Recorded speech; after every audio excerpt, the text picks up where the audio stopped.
Through the chair, you're live on HCAM TV. Okay. Thank you, Mr. Hamilton. And let's see, Janine just came in, Anna.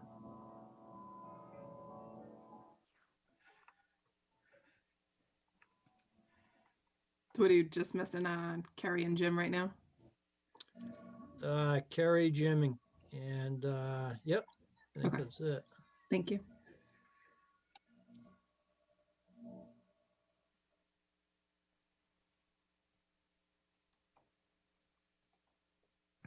Yeah, I think this morning. Okay, it's 7 o'clock. We have a quorum.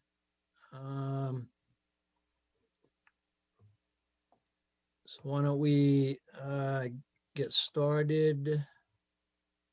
And I'll admit the other members as they come in. We have a couple folks from the public here that I'm admitting right now. And let me just begin the meeting by reading the COVID-19 directive by Governor Baker. So good evening. This is the open meeting of the November 24th Hopkinton Conservation Commission meeting, which is being conducted remotely, consistent with Governor Baker's executive order of March 12th, 2020. Due to the current state of emergency in the Commonwealth, due to the outbreak of the COVID-19 virus. In order to mitigate the transmission of the COVID-19 virus, we are complying with the executive order that suspends the requirement of the open meeting law to have all meetings in a publicly accessible physical location.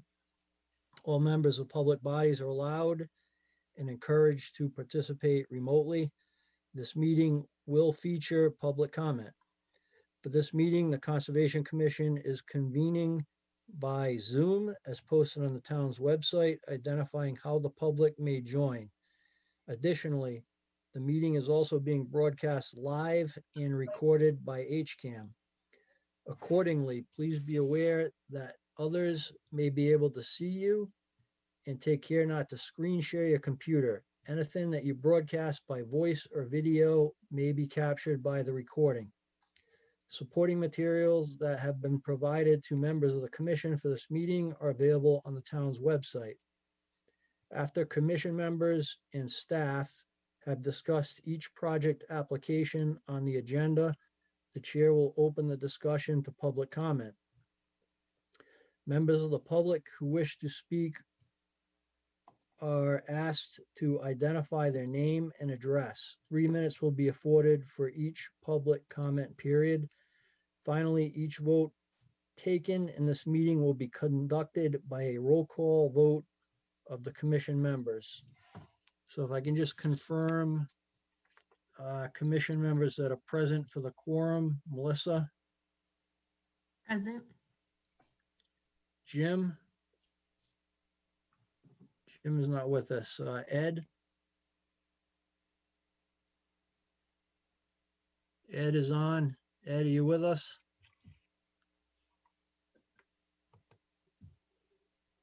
There we go, present. Thank you. Janine, Here. Ted, Ted is present. and Jim. Jim just came in, Anna. Hey, Jeff. Okay. Jeff, Hi, Jim. How are you? good. I'm trying to do 2 calls at once, so I have a hard time with the one, so. But I'm Okay, here. no worries. So we Our started the agenda. meeting. We just opened it up, and we're gonna jump right into the first agenda item, which is Claro 0 Hayden Row, notice of intent, single family home. They asked to continue this to the next meeting. So I am going to just read it and we will continue it. So bear with me for a second here. Hopkinton Conservation Commission will hold a public hearing on Tuesday, November 24th, 2020 at 7:00 p.m. Virtually online to hear all persons interested in a notice of intent filed by David Claro for the construction of a single-family house with associated site work. The location 0 Hayden Row, Assessors Map U25, Block 16, Lot A, and they continue that out to the next meeting, which is December 8th. Okay, Carrie's coming in now, Anna.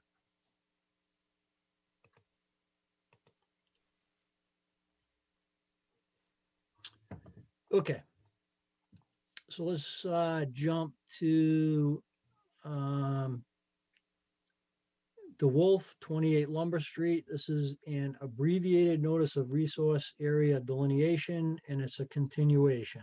Do you want to just let the people know that number 2 has canceled and Yes, good point, Don, continued? sorry.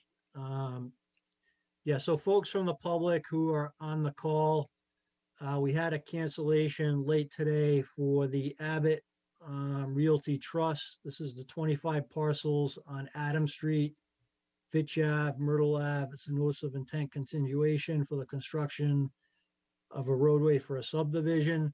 So that also has been continued out to December 8th. So if you're on the call and were interested in that hearing, they are not going to be, it won't be discussed tonight. It's postponed to December 8th. Thank you, Don. Okay, so the Wolf, do we have a consultant or representative from Mr. DeWolf on the call? Yeah, so you have Scott Goddard and Mark Arnold from Goddard Consulting, George Connors from Cornerstone Engineering is also on the line. Okay, Mr. Goddard, Mr. Connors, good evening tonight. Good evening. You want to just kind of give us an overview of where you guys are at? Yep, I'd be happy to. Thank John, you. are you going to share your screen with the site plan, or would you like me to share a screen from this end? I'm sharing. Can you see it? Yes. just okay, have so the- maybe if you could pull up the site plan, I think that probably is best. Yeah, you just had, there you go, Don. You want, Up now. This is probably best, right? So this is an ANRAD, right? So an ANRAD, the purpose of it is confirmation of all wetland resource areas on the site, both under the Mass Wetland Protection Act and under the Hopkinton Wetlands Protection Bylaw. It's kind of an interesting site. It's a vacant lot on Lumber Street, just north of the New View Nurseries facility. And it abuts Lumber Street on, if you look at that site plan, to the right of the plan or to the east, and then on the other side to the left or to the west is Route 495. To the north of the property is an auto repair facility, and to the south is a landscape yard and then New View Nurseries. So the front half of this site has a historical kind of dig out area that I would call it, of an old gravel removal that probably dates back to the time of the creation of Route 495. The left-hand side of the site, or the westward side of the site, is more natural in terms of its overall landscape.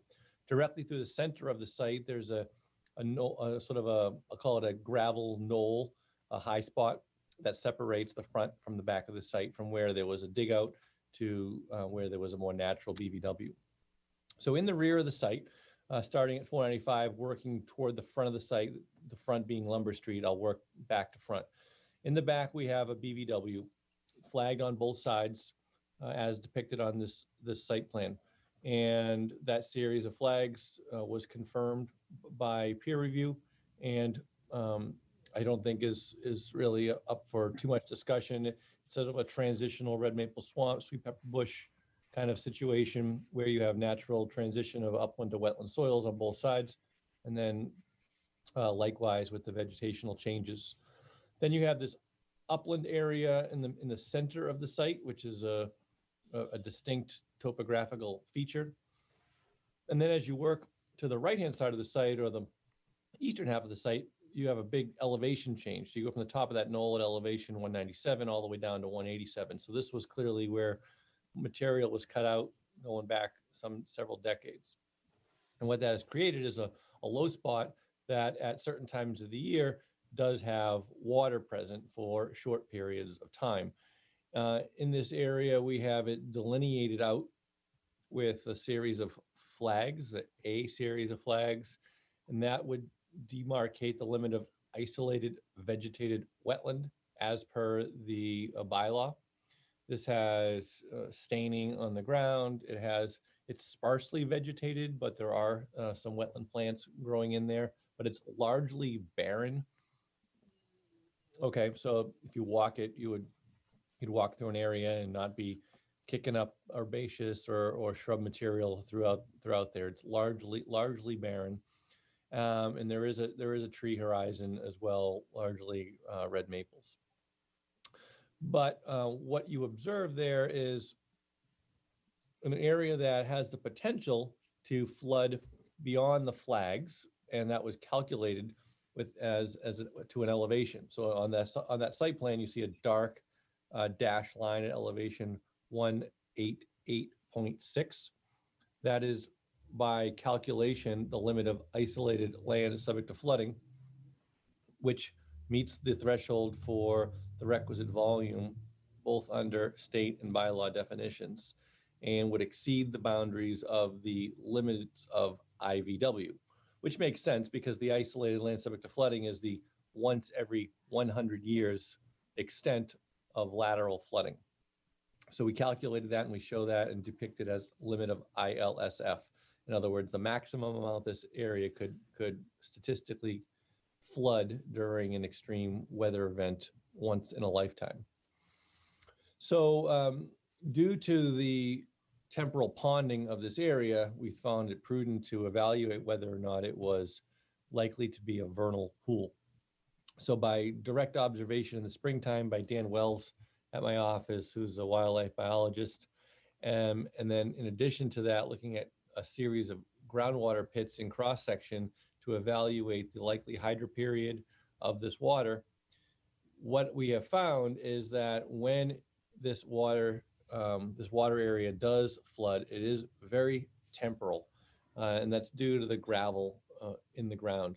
When you dig holes in the ground, you don't see obvious signs of hydric soil indications in the upper layer. What you go through is a couple feet of coarse gravel material, which makes it hard to read groundwater signs anyways in coarse gravel material, but that also has a very high permeability.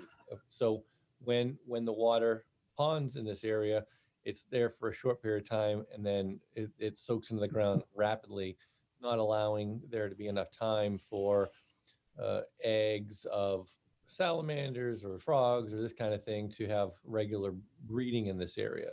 So Dan did not observe the requisite tadpoles or egg masses or fairy shrimp that would be indicative of a vernal pool. So and we sort of backed that up with a series of test pits in cross section that was provided to the commission a week or two ago in a supplemental letter by my office that went through the soils and the test pit observations.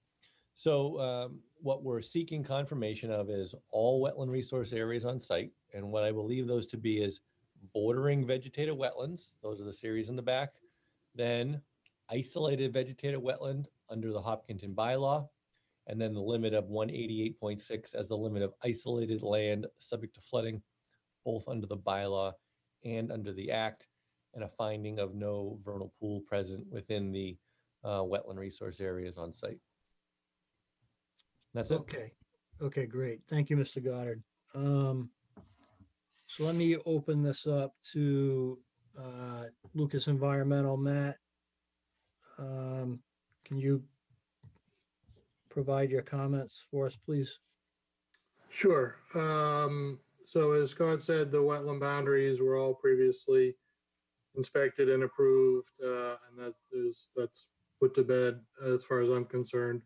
So I guess we're really only talking about this vernal pool issue. And I guess a couple things with regard to the vernal pools. With regard to the IVW in the front, there was, to my understanding, Mr. Wells only inspected the site once, 1 year, 1 day, for the presence of any kind of egg masses or anything like that. Typically, we would prefer to see a little bit more of an intense inspection of that, or maybe 3 or 4 days over a season. Certainly, the soil information that was presented was interesting, but it remains that there's staining out there that I believe in the report says that it appears the water level gets to about a couple of feet. The fact that Mr. Goddard stated that the area is basically devoid of herbaceous vegetation in there would also indicate that the area is flooding enough to potentially keep some of that herbaceous vegetation from coming in. So that's with regard to the IVW in the front. And then secondly, there was really no discussion of the ponding area within the BVW. That's sort of in the northern portion. I think some of it may actually be off-site, but some of it may be on-site.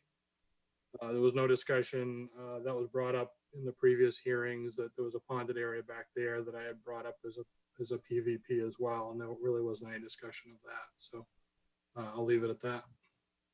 Okay, thanks, Matt. Mr. Goddard, you just want to reply to that? Sure.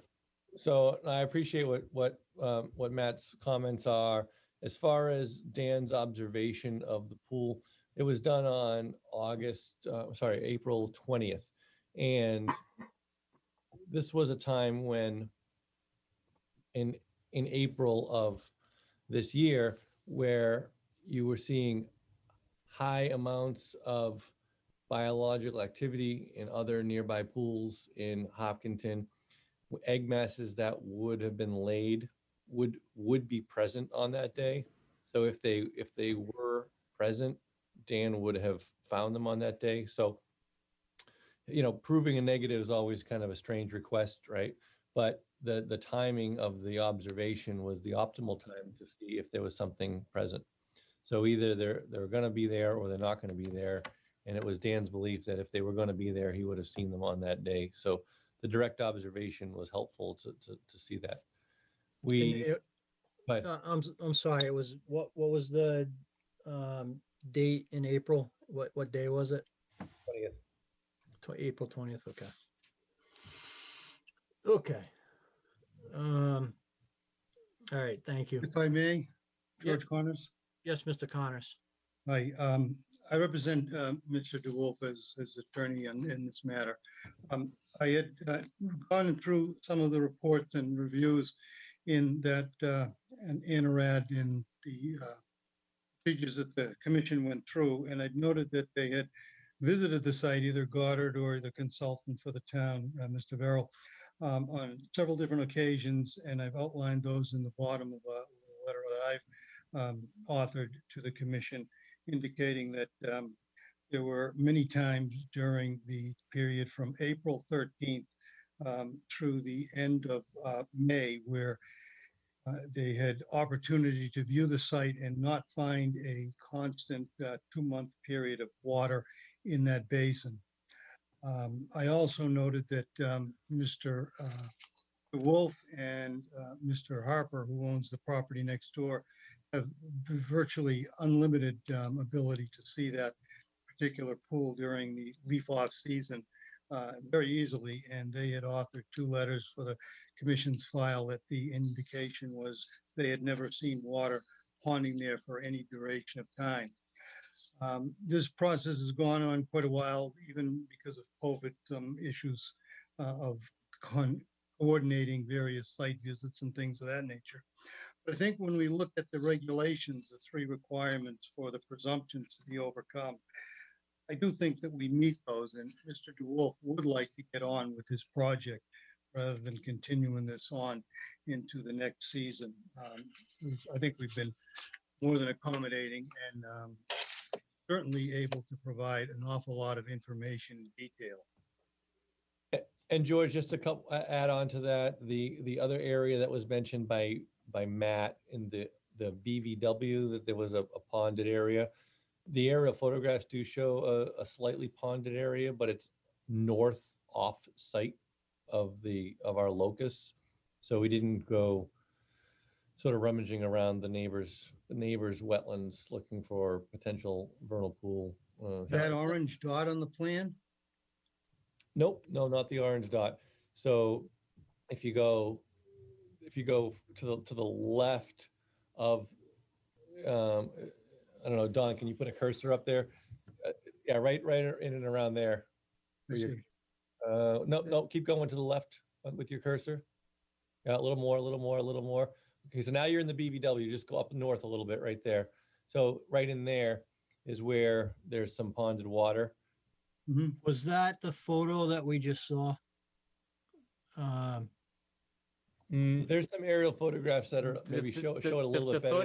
The photograph, This photograph right here that is on the screen, is that what you're referring to, Mr. Goddard? That's the big isolated wetland in the middle that we've been talking about. Okay, That's DeWolf's. That's the The one one. that doesn't Okay. pond. okay. No, all right, so that area that was talked about a minute ago off-site is in a perched water regime based on the test pit data that we've looked at, and also the NRCS and the USGS sufficient soils maps. I think if you go to that particular drawing, you'll see that there's a kind of a elongated wetland complex shown on those maps, which we've mapped, and it emanates from somewhere near behind Doug's actual building on the lot that's to the south of our subject lot. And it seems to carry water out in that direction to the northwest, slightly west of north. And that is our whole contention, that there's a perched water regime out there overlaying the gravel deposits. And I think you'll also note that we did do a test pit on Harper's land in the middle of his detention basin, which is about 50, 60 feet back from Lumber Street in that same sort of gravel material. And that has not indicated that there's a potential for pooling. Okay, I think I got it. My sense is, Goddard consulted, did the inspection of the PVP late April. My sense is that, if it was a vernal pool that, at that point in time, which is mid to late April, when the amphibians start breeding, that we would have seen evidence of egg masses and those types of things. So I think, I'm okay with the conclusion, but I will open it up to the other commission members to get their opinion.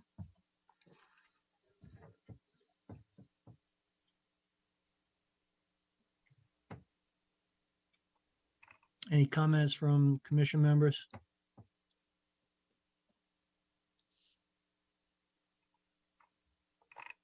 Through the chair, I just have a question. Yeah, go ahead, Ted. Matt, did you get out there in April? No, I was not out during the vernal pool season, I do not believe. Scott, do you remember when this application was filed? Was it in June or July? Let me check. Yeah. No, yeah. Matt, your May 12th memo has you on site April 21st. I was out there April 21st, yeah. So the answer is yes, I was out there in April, but I did not do an inspection. I did not do a dip net inspection through there at all. It's typically not really within our scope. So you can't, Matt, you can't confirm or refute what Goddard is telling us. Correct. Mr. Chairman, Yes, Ed, go ahead. the two pictures that were up there recently that showed a hand in the water with salamander egg case, who and when was that?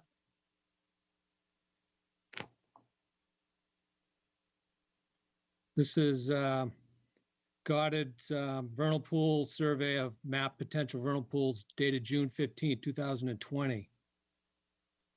Here are the observations.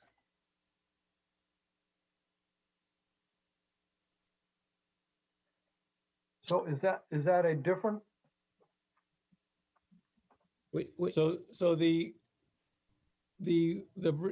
certifiability of a vernal pool is no, hold on. I think we're talking about that. That is a different wetland that we're talking, that map that is on the screen right now is a different wetland from the property we're talking. That's a wetland to the south. One property to the south of the parcel that the reads about. That's what this is. That's a very large pond area to the south. Don, I don't know if you have a larger Is area. that down in here? Yes, that's it. Yeah, So- that's so, building Mr. right in front of that. little That street. that is where that photograph was taken. Just to make sure it's clear that that's where the photograph was taken. It was not taken on.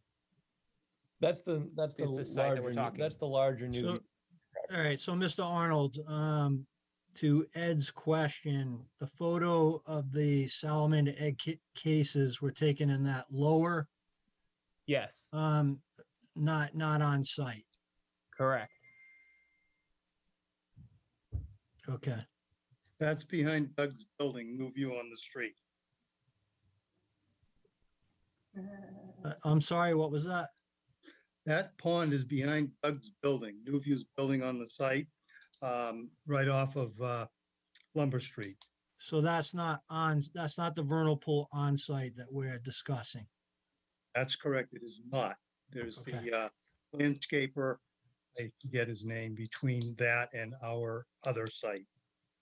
Okay, all right, I just want to make sure we're. Yeah. That we're looking at data that's relative to the site. So, okay. Ed, does that answer your question? Yes, that was a bit confusing to say the least. Yeah, I agree. Okay. All right. Questions or comments from other commission members?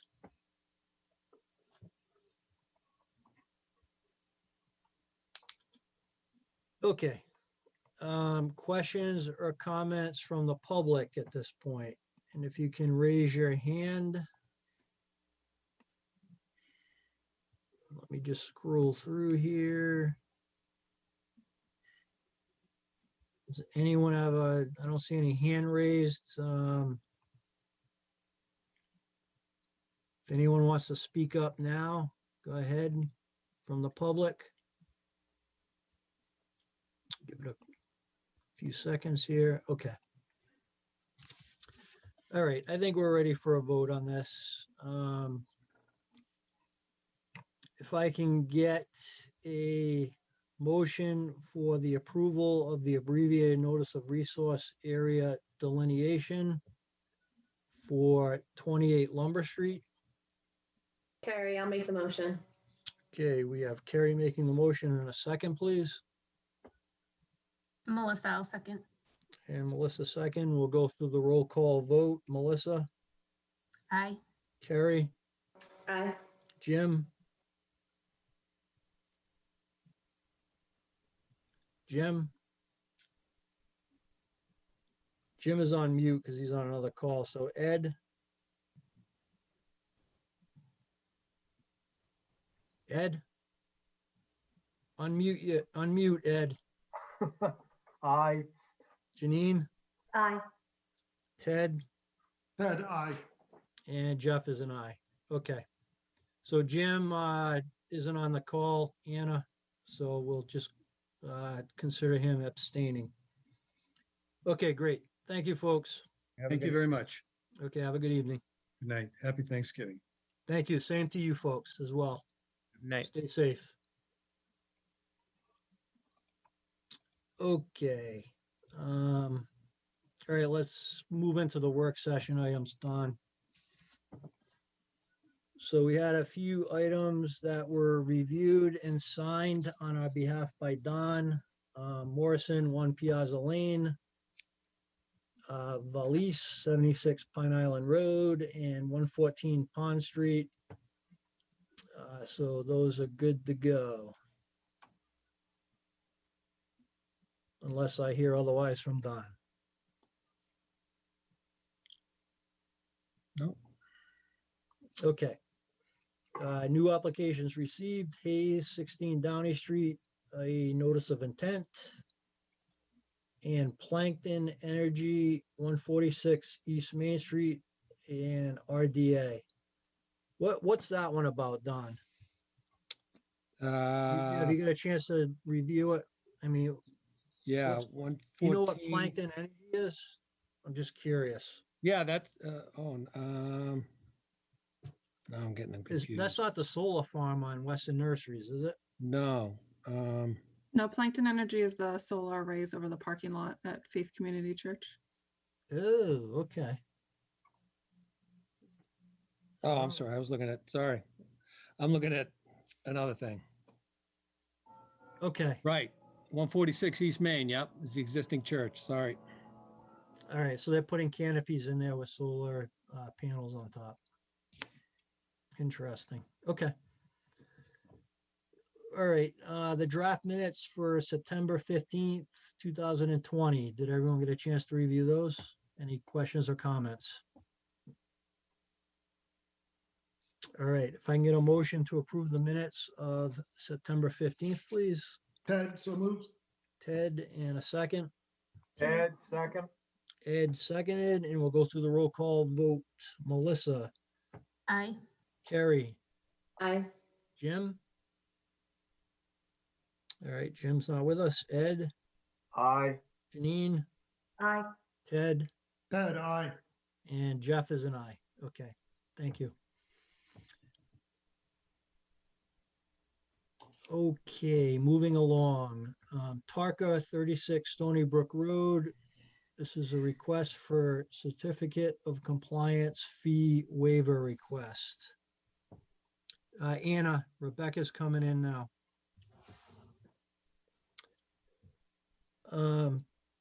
Okay, Don, you just want to kind of give us a quick overview on this?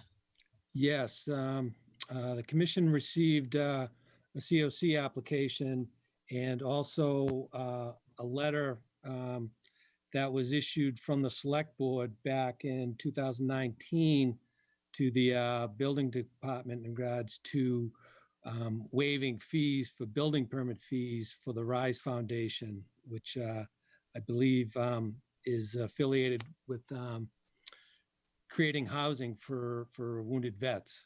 So they were asking if the commission could follow suit with Selectmen's lead on waiving the $150 consultant fee under the COC application. Right, and I don't know, is Mr. Tarka on the call here? I don't believe so, but I did Okay. mention that I would, forward this for the commission's review. Okay, I just want to say, I think this was a wonderful thing that Mr. Tarka did for a wounded vet. And his family in Hopkinton, he built the house and donated it. And I completely am supportive of waiving the fee. This is an exception, obviously, but I'm completely supportive of it. So I'll just open it up to the other commission members. And through the chair, I just wanted to note, we did receive NOI filing fee applications, if I crack open the application. So we did receive initial fees for the project. Right, yep. So this is a minor fee at the tail end of this, and given the situation and what Mr. Tark is doing for someone who, provided this service to the country, I think this is a no-brainer. So is everyone in agreement on that? Yes. Fully agree. Okay, good. All right, thank you, Okay. everyone. All right. And just, from a public standpoint, Mr. Tarka, thank you for doing that. We appreciate it. Okay.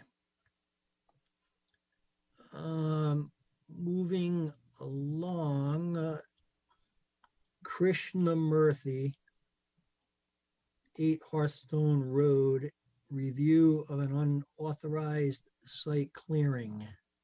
Sure. Let me bring up some of the information. So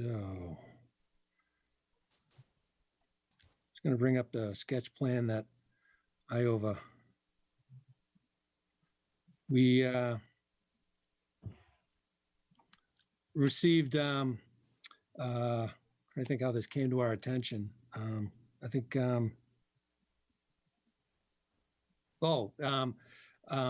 we had, the conservation staff had gotten inquiries about tree cutting out on the site. When I responded, they said the work had already started. So I was able to forward them the information, the background information. There's an old order of conditions on the site, DP file number 188980, with a certificate of compliance, with a ongoing condition for a PIB area. And also there's a CR for the lot as well. So I had the owner give me an estimate. He was guessing this was the amount of area he cleared. I went out and took some rough measurements, and I'm estimating you're probably looking at an area about this big. This area, the rocks, kind of show the PIB area, and the CR line, I believe, is this line right here on the plan. So some of the So all of that clearing took place in the CR. correct. What's the scale on this, Don? Just I to was give looking us at some perspective. Yeah, I was probably about 120 feet this way, and probably within, if I remember correctly, it was about 70 feet. I measured off the corner of their house here and the corner of the house here to kind of give me actually it was, here are my dots right here. I basically ran a line straight to here and then down to here. So, yeah. So it was a substantial amount of clearing that was done from. Right. So, and when I spoke with him, he wasn't aware of the CR, or he's a fairly recent property owner, and this wasn't brought to his attention. So when I brought the CR and the order of conditions to, he looked over the CR and was wondering if the commission would entertain, in the language for the CR, how do you put it?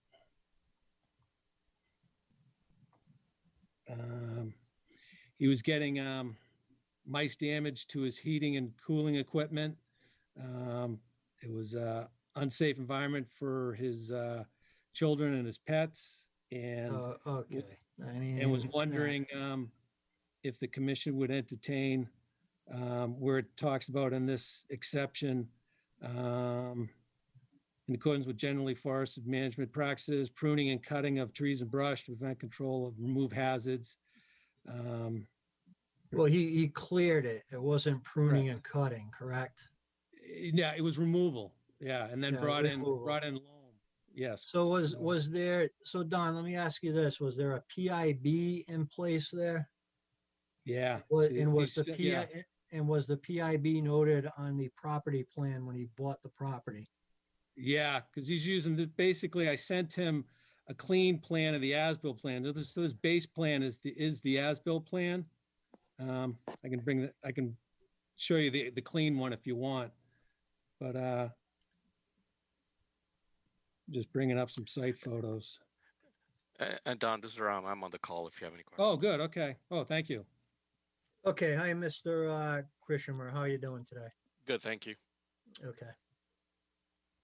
So you recently bought the property? Yeah, a couple of years ago. Okay, and you were unaware of the Correct. Conservation restriction in the area? Correct. Okay. So you've got the stones on the plan are shown here, large boulders. So probably this area up here is probably outside. Everything down in here is inside. And one of the tree there is that's a rotted tree that we had to remove because it was tilting over. Okay, that's typically something that, the commission allows, if there's a rotted tree that's poses a risk to, falling on the house. Yeah. But this, is. Yeah, this was really, like I said, it was like Don said, it was it was encroaching onto our property. It was damaging the deck. There was damage to our equipment. There was, like I said, snakes that were getting onto the yard. It was just, or the rest of the property was just not usable at all because of this. And our thinking was we could clear it and replant. It would help with the infestation, plus also look nice. Well, okay, I get that. All right, but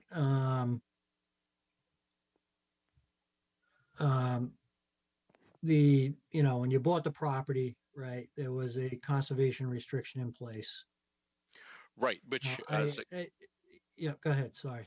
sorry, what I was going to say was right, which as I explained to Don, I was not aware of. So we wouldn't have embarked on this if we'd been aware of that. Okay. All right, I think I got it. So there was incursion in a restricted area from a conservation standpoint. Mhm. So, I mean, I hate to say this, I understand what you were doing.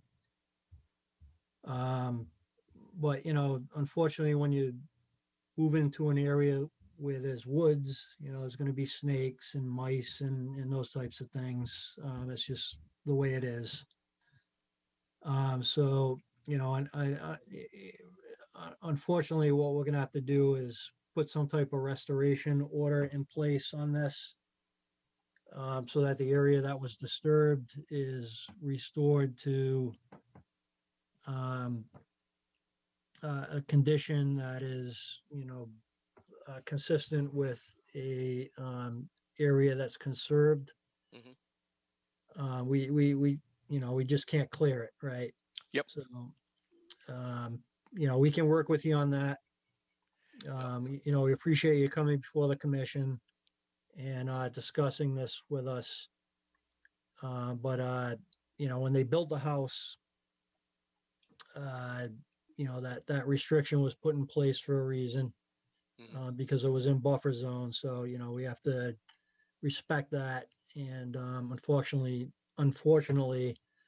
it can't be developed. Sure. So, I hope you understand. I do.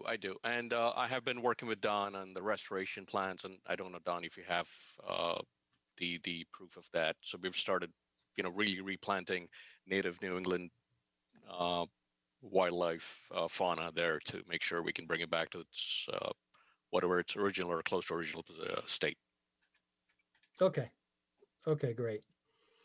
All right. So I don't think there are any, at this point, I don't think we need to put an enforcement and order in place here, Don. If you can work with Mr. Krishnamur and restoring the area, I'm comfortable with that, and I'll open it to the other commission members. Through the chair, I have a quick question. Yes, go ahead, Ted. I'm looking at what Don is showing us now, and I'm not familiar with what a wildlife seed mix is. Does that include tree seeds, or is that just going to be shrubberies and weeds and wildflowers? Through the chair? Yes, Don, go ahead. Yeah, typical. The area was exposed, so I was bringing to the property owner's attention that we need to try to at least stabilize the area, and thinking that the commission may want to not have turf grass out there. Typically, restoration would involve a New England ecotype seed mix. So basically, these are New England seed mixes that would have a conservation value to the area, and also asked them to intersperse maybe some annual ride just for a quick, because of the time of the season. And he was going to put some erosion controls at the perimeter so you don't lose, so you don't have some of that soil and seed eroding off, the disturbed area. And then I think it would just be, then would the commission want to look for some additional, so this is just obviously like a wildflower base. Didn't know if the commission was looking for any shrub light material. The property owner did actually provide a video of what the area looked like beforehand, I can run that by. Yeah, can Hopefully you you bring guys that will up? Can you bring that up, Don? be trying to. Yep, thank you. Through the chair, Yes, Matt, go ahead. just to answer Ted's question, that seed mix does not include any shrub or tree species. It's all herbaceous, native herbaceous species. Thank you. So I while we're brought up the waiting for list. that video, I would say I'd like to see some of those trees put back as well. I understand the need to put down the rye and stuff to deal with erosion now. But longer term answer, I'd like to see some trees put back. Well, through Excuse the me. chair, Go ahead, Don. Yeah. if you, I know, just looking at the video, there was a lot of, the existing canopy is still there. From what I'm looking at this video, it's, And we're not it's all, seeing the it's video, all, Don. I you don't know, know if shrub you and low growth. You know, you got some saplings out here, but it's predominantly, so I think I don't see any trees taken out. I see No, the Okay. existing low herbaceous and, brambles taken out. Okay, So Yeah, that's I- all if you're was- looking for plantings, I think you'd be looking for shrubs, not trees. yeah, I agree. Through the I chair. think, yes, Ed, go ahead. You know, things like blueberry and Robert Giguere has a plant list that includes both flowery plants and bushy plants. Would be a good source of possibilities. And if that's not in the possession of Concom, I can certainly get you a copy of it. Yeah, so I think, Mr. Krishnamur, I hope I'm pronouncing that correctly. Yeah, Krishnamurti. Yeah. Yeah, thank you. So I think what the commission would like to see is maybe some, blueberry bushes, rhododendrons, Mhm. Some bushes planted as well, in addition to just the wildlife seed mix and the wildflower seed mix, Sure. if you're agreeable to that. No, absolutely. So what I'm hearing is definitely adding some more of the bushes that you mentioned, as well as installing erosion control, which is in progress. In addition to whatever we've done so far, which is plant these seed mixes. That'd be great. Okay. And you can talk to Don and Mr. Verrill, if you have any particular questions, about what types of, bushes you should put in there. But, blueberries, rhododendrons, those types of things Okay.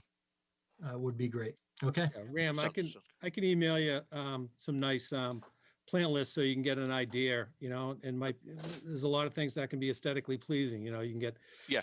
fall foliage, flowers, fruit, all that would have wildlife value, and aesthetic value for yourself as well.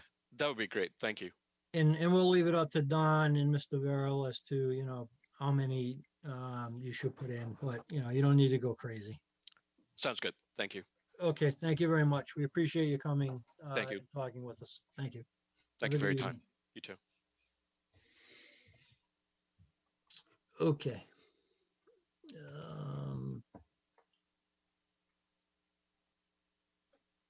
All right, public forum request, Don. You can bring Yeah, those up. I just got this in today. Haven't had a chance to walk the site, but the property owner was nice enough to at least give me some photos. And one Yeah, of if the you, ones, Don, if you haven't had a chance to look through it or go through it, let's just table it to the next meeting. I just did want to just show you, because the one photo was pretty obvious. I'd like to at least give her some feedback on that. Okay. I'm just looking for, 'Cause we have Rebecca came in too, so we got to go into executive session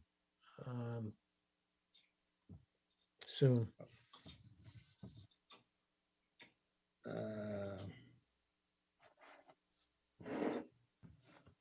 one second.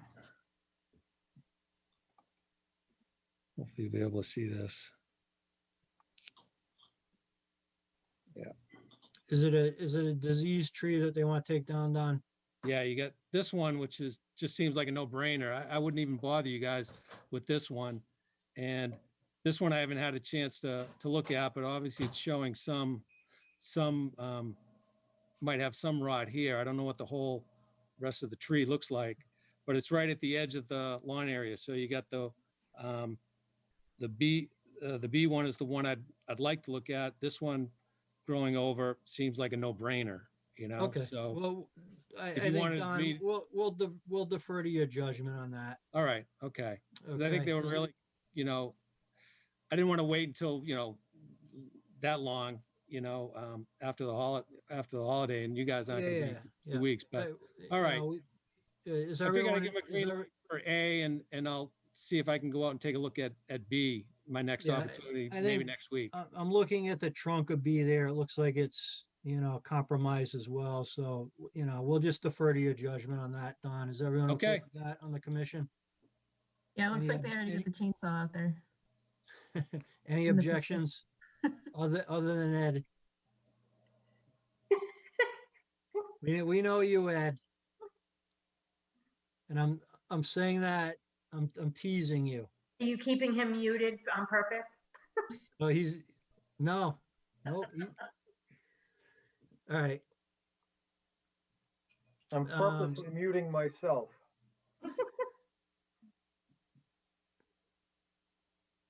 So what else we have on the public forum, Don?